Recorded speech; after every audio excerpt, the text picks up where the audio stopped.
Bonjour à tous, c'est Jean-Luc O sur sa chaîne YouTube. Aujourd'hui, nous allons parler de drones maritimes avec IM Solutions et Copreximia qui s'allient.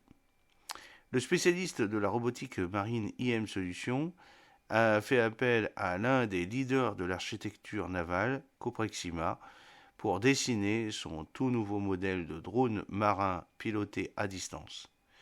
Avec les récentes avancées technologiques des systèmes robotiques, les deux entreprises ont lancé ce projet pour proposer au marché français et à l'export une solution ambitieuse pour les opérations civiles ou militaires.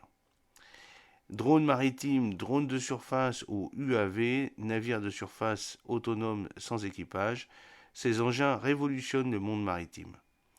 Très similaires aux drones aériens, ils sont de plus en plus utilisés pour des activités scientifiques telles que la bathymétrie ou pour des activités militaires ou relevant de la surveillance maritime. C'est donc dans un marché en pleine expansion qu'IM Solutions, l'un des spécialistes en la matière, a annoncé le développement de son 5e monodrone, et c'est donc le bureau d'architecture et d'études navales Coprexima, basé à Pont-l'Abbé, qui est venu épauler l'entreprise pour la réalisation de ce projet ambitieux qui consiste en l'industrialisation d'un prototype avéré. IM Solutions a confié l'industrialisation de ce drone à Proxima. L'entreprise a choisi le bureau d'études d'architecture navale breton pour sa notoriété, ses compétences et son expérience dans la conception des navires professionnels.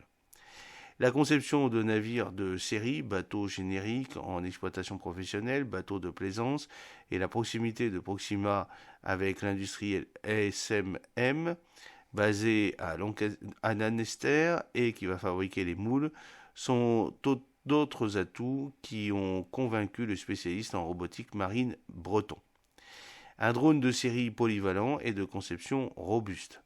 Fort de son expérience dans le développement et la commercialisation de ce type de drone, IM Solutions a fait évoluer son prototype au fil de ses expériences. Désormais abouti et commercialement cerné, il sera l'un des plus gros de la gamme.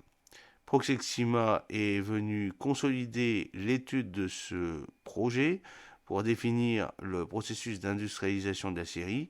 Le bureau d'architecture et d'études navales a réalisé les différents plans de conception de la plateforme, moules, inserts, structures, ainsi que les plans d'implantation des différents équipements, propulsion, giration, gestion de la conduite, équipement aérien, moonpool, sondage, sous-marin. Mesurant 3,20 m, la particularité du drone est son système de propulsion électrique, lui permettant d'atteindre des pointes de vitesse qui seront validées lors des tests en mer. Pouvant accueillir de nombreux équipements en fonction des besoins des clients, le drone est conçu pour des missions scientifiques, militaires, de surveillance côtière et portuaire. Le drone a une grande autonomie et une polyvalence, le rendant plus efficace et allongeant sa durée de vie. De l'insubmersibilité à la gestion des accélérations verticales, en passant par l'auto-redressabilité, les équipes de Coprexima ont su répondre aux diverses contraintes et exigences liées à la conception de drones, notamment en optant pour une construction en fibre composite. Le drone reste léger tout en étant extrêmement robuste pour préserver les équipements technologiques intégrés. Alors, un nouveau prototype à l'eau avant la production de série. Et le premier prototype sera mis à l'eau au printemps prochain en 2024 pour des essais avant de valider la phase d'industrialisation. L'objectif est de produire en série une dizaine de drones marins par an. IM Solutions prévoit de les équiper à la demande selon le cahier des charges des clients. Les premières unités devraient sortir dans les mois qui viennent. Le marché est d'autant plus exponentiel, indique Jean-François Hosquier, président de Coprexima, que pour le moment, aucune autorisation ou licence d'utilisation n'est nécessaire pour utiliser ces engins. Cependant, il convient d'en déclarer les usages.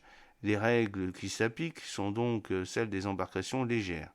Les affaires maritimes demandent à ce que le pilote ait un permis hauturier selon les zones de navigation.